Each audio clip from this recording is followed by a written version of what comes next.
This is the HomeTech Podcast for Friday, March 12th from Sarasota, Florida. I'm Seth Johnson, and the HomeTech Podcast is a podcast all about aspects of home automation, home technology. This week we've got a deep dive into a couple very few HomeTech headlines, and then have a pick of the week, of course. But first, I do want to remind everybody to head on over to HomeTech.fm/support so you can learn how to be a patron.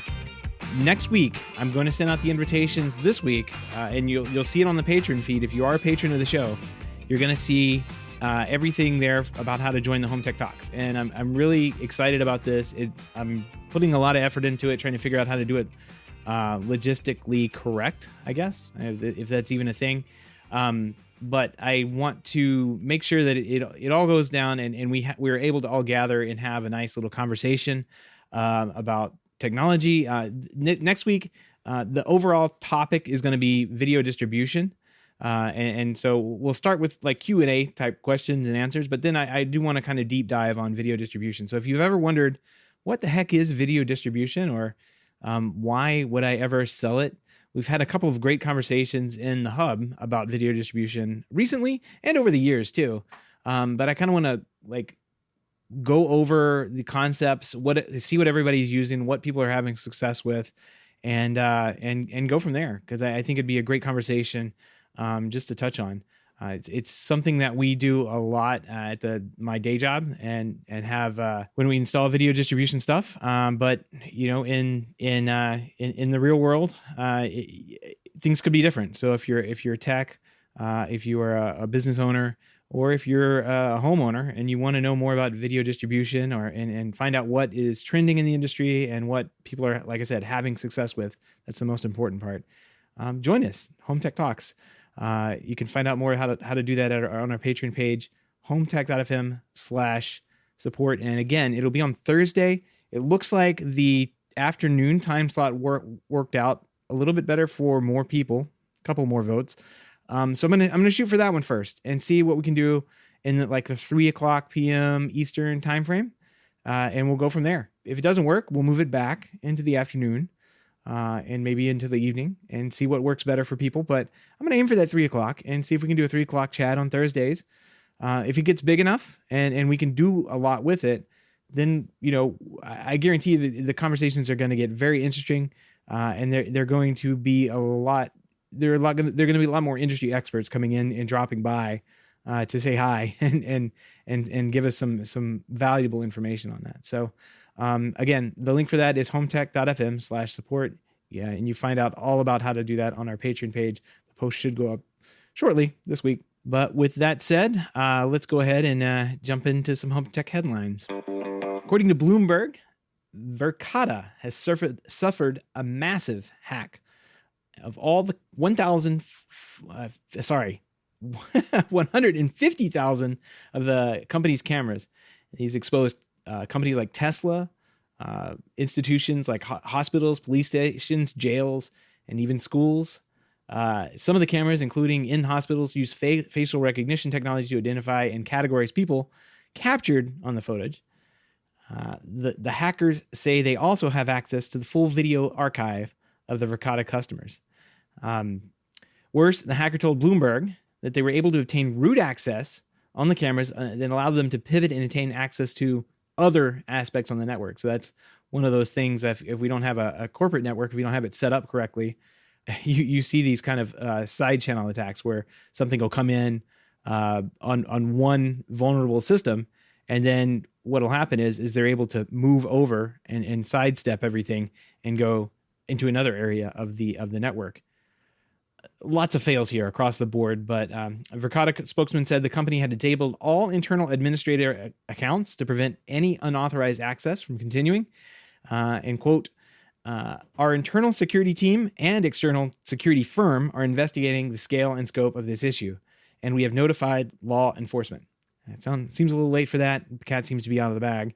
Verkada was founded back in 2016, sells security cameras that customers can access and manage through the web. So this kind of has like a web-based interface. I'm not familiar with this company, but it seems like they do quite a bit of work here. In 2020, they raised $80 million in VC, and they're valuing the company at $1.6 billion. But I don't know. This seems some of the things the hackers were saying, basically they figured out the credentials for some administrator account and were able to actually move through the network of cameras that way, accessing customer sites left and right. I mean, it sounds like they had just unregulated access to the company's website. And Rashid is over in the HomeTech Live channel, saying admin. Yep, it was probably admin or password 1234 or something like that. I've been working on an old Cisco switch, and I made the mistake of upgrading the firmware. And every time you reset it, it makes you update the password. It's no longer Cisco, and no fun. I have to type in some super long username and password, and it can't be Cisco anymore. Not fun for developing and testing, but good practice to change passwords out in the field. According to a report from an insider, Amazon appears to have reached the late prototype stage of I can't get through this picture. You guys have to see this picture. It's not the actual product, but it's quite funny. Amazon has made late prototype stage in the creation of its secretive home robot, codenamed Vesta. The device has been under development for 4 years and has more than 800 employees working on it. If the robot launches, it'll be one of Amazon's biggest, most ambitious new products, something like the Fire Phone. No. We don't talk about the Fire Phone. Maybe the Kindle. Do we talk about that anymore? That still is, no, I guess not. So Echo, yeah. The Echo, the only product that they've been successful with. So yeah, let's strap a Roomba on the bottom of this thing and let it ride a room around the house. As with any unannounced device of its scale, there are abundance of unanswered questions and speculation on the details. The idea is that Vesta will be an Amazon Echo on wheels. It's a voice-activated assistant that can navigate through your home, respond to your commands, and interface with other smart home devices. The report goes on to have a couple of speculative details that they included, suggesting that the device would be the size of, quote, 2 small cats, about 10 to 13 inches wide. And which begs the question, how big is a big cat? I don't know. The robot would reportedly be equipped with a screen, microphone, and several cameras, of course. And additional features would include sensors for monitoring temperature, humidity, air quality, a small compartment for carrying objects, and this is weird, a waist-high retractable pole with a camera, which could be combined with machine vision technology, maybe, to help users find items around their house, like lost keys and wallets. I don't know about this. This seems very, very strange. The image that I have, if you're laughing about the image that you see there on the live stream, it'll be in the show notes as well, or the show art as well. But this is actually a project that somebody did, and I will link to what the article that says why an Echo Show on wheels makes sense for Amazon.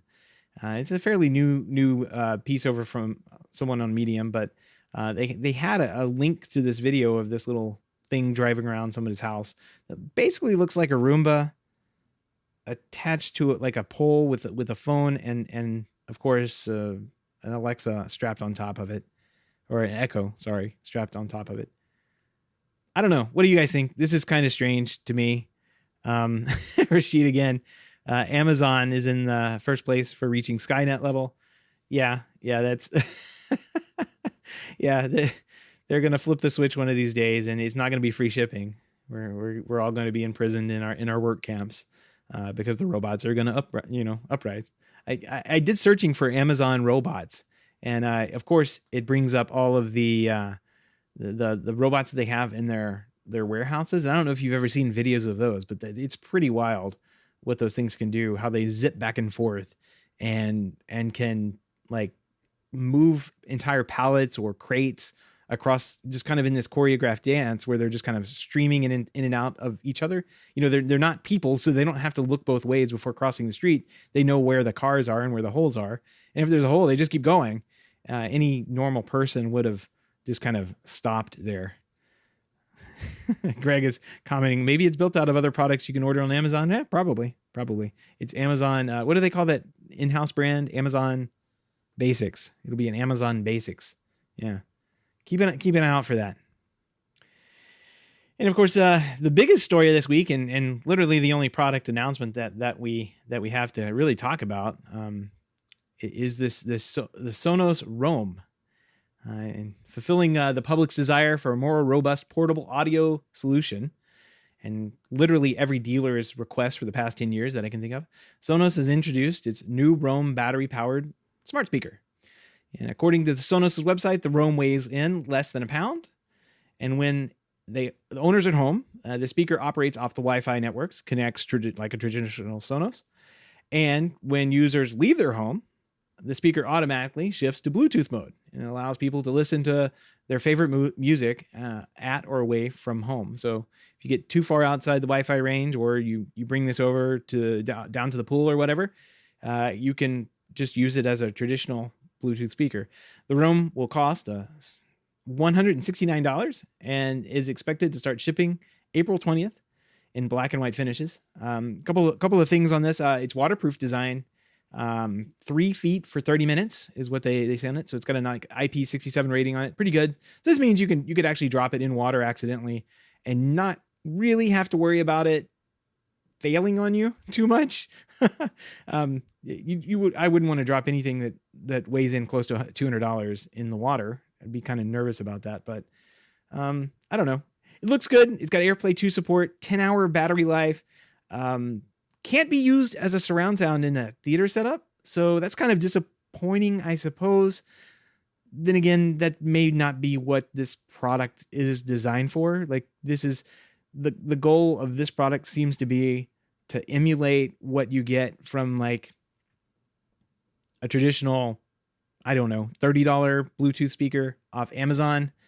Then you add on like the Sonos branding and the Sonos magic that goes inside of it, where it will play off and integrate with the marginally acceptable Sonos app that you have to tolerate to actually use the product.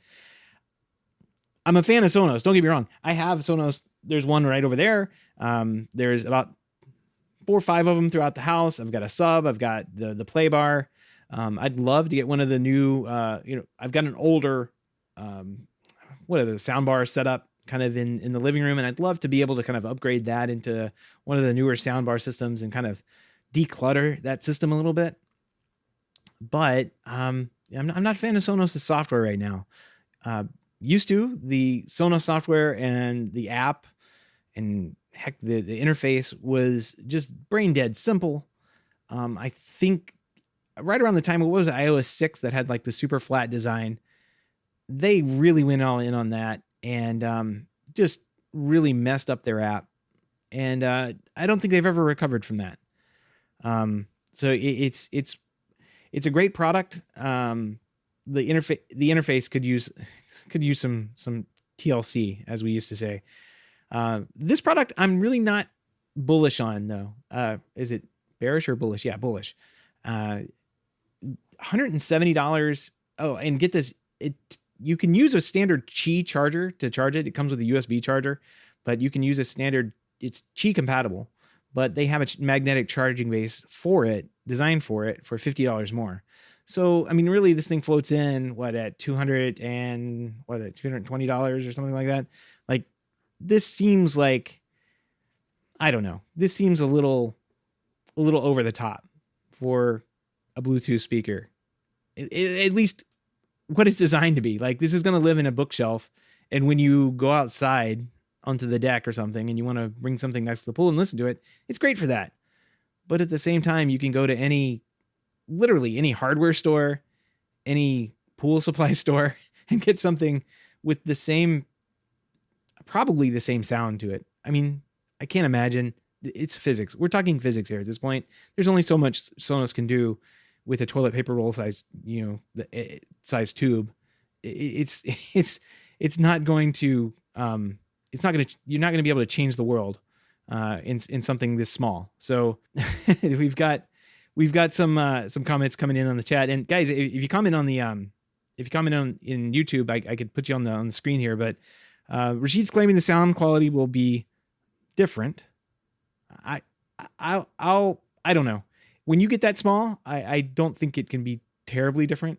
it comes down to physics, and you can do what Bose did, like you're saying, and expand the bass and punch up the treble, and you can make it sound weird. But at the end of the day, it comes down to, like, there's still going to be 2-inch drivers in this thing. And it's the same 2-inch drivers that everybody else probably has or has access to, or they just upgraded the models and put some neat ones in. But like, we've all heard these speakers, and I just don't see how, I don't think it's going to be that I don't see how it's going to be $170 worth of sound coming out of it, is kind of where I'm going with that. So Greg's also coming. I may order one for the bathroom. I've got a Play 1 in the bathroom. Works fine in there. And it's water rated. I really think that this is great for, a, like, going out on the deck or going down to the pool, going outside to the patio or porch, where you may not always want to have, a Sonos out there, because of elements, and you don't have speakers installed. This would be a great product for that. Really questioning if $170 is the way to go with that, and something that has a battery, and it probably will have a life on it as well. Yeah, going to the beach too, but like, Rashid, I can see you put your comments up there. Hey, going to the beach.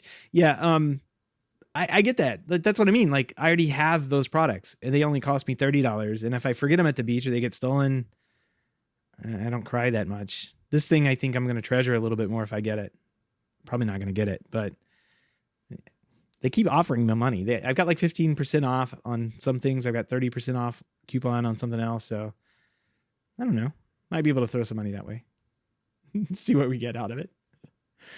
All right. Well, all the links and topics we discussed tonight can be found on our show notes at HomeTech.fm/342. While you're there, don't forget how you can join us live each night, starting sometime between 7:30 p.m. Eastern at HomeTech.fm/live. I've ended the live stream, like the audio based one. So we're only really doing this through YouTube now and Facebook. So if you want to join, check those out and kind of pay attention to those channels.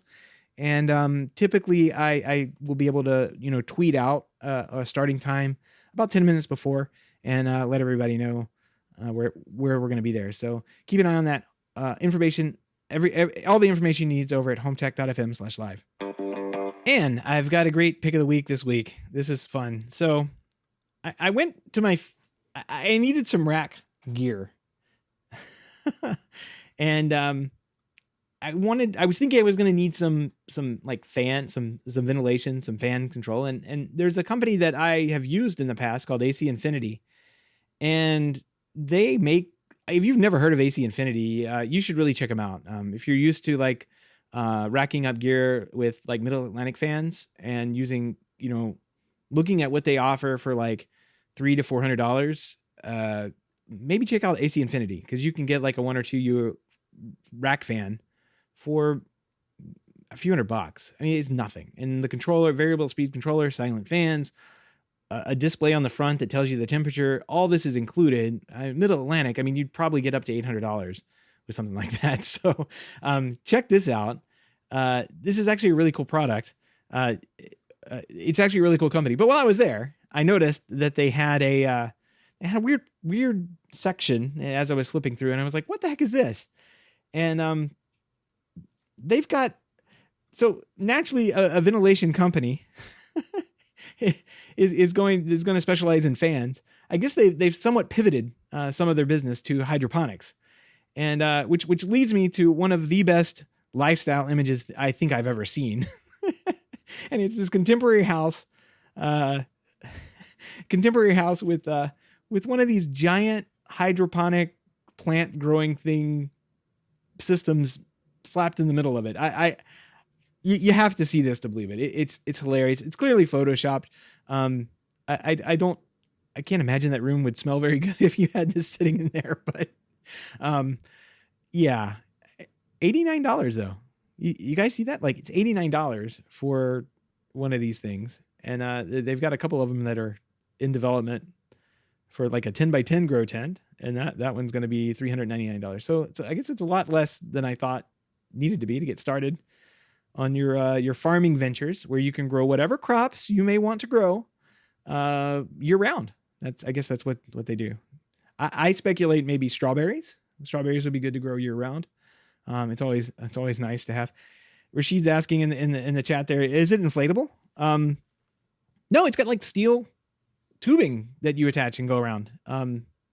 It's kind of interesting. It's got steel tubing. It's got the outer canvas, like the Oxford canvas that goes over the top, and then like a light absorbing layer. And then it's got it also has the reflective Mylar inside. So, of course, they matched it with their fans. They have a little fan control, a little custom thing that attaches onto the outside. It looks really nice. It's probably one of the best hydroponics, systems you probably can buy. But yeah, there you go. There you go, guys. Pick of the week. In all seriousness, the pick of the week could be AC Infinity. It's a great setup. I know a lot of guys use their stuff, and I use it. I've used it in the past. It's a heck of a find when you run across it, because they have those cabinet fan systems. And what do they have that I really like? They're closet fan systems, where you can evacuate like a closet up into another space. They're really, really inexpensive, and they have like door systems. They have the kind that have like the fans that you'd stick in the attic and vent those back into another larger volume area, or back into maybe a return or something. They've got a lot of great products, and for a lot less than you'd think. I'm trying to find a price on, like, let's see, rack fan systems. Let's see, $119 for a quiet rack cooling fan system, 2 RU, and this thing has like the full LCD control panel on the front, tells you the temperature, what fan you can control the fan speeds on it. It's quiet.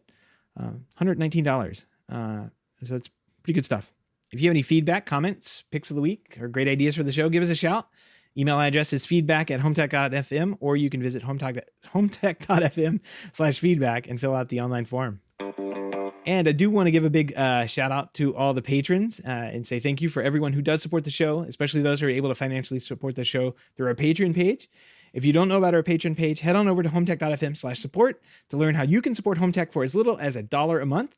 Any pledge over $5 a month gets you a big shout out on the show, but every pledge gets you an invite to our private Slack chat, The Hub, and it'll also get you into these HomeTech talks. So check that out if you're interested in it. All the information will be posted over there in one of the posts. But how you get there is HomeTech.fm/support, and there'll be a link right over to our Patreon page. If you want to help out but can't support the show financially, totally understand. A 5-star review on iTunes, positive rating in a podcast app of your choice goes a long way. Really helps people find the show and helps continue doing things. So thanks very much. I want to say thank you for everybody joining in the lively chat this week, and entertaining my comments about hydroponics growing as the pick of the week. It's out there, but I mean, it's a cool company. They really make good products, and you guys should check them out if you haven't. But them pivoting and going into like hydroponics and yeah, what are you gonna do? There's a lot of money there, I'm sure. So check that out. But thanks everybody for being in the chat room, and hopefully keep an eye out. If you are a patron, keep an eye out for those invites to the Home Tech Talks. I think we're gonna have a lot of fun with that next week, and as we get started with it. So again, thanks everybody, and we'll talk to you next week.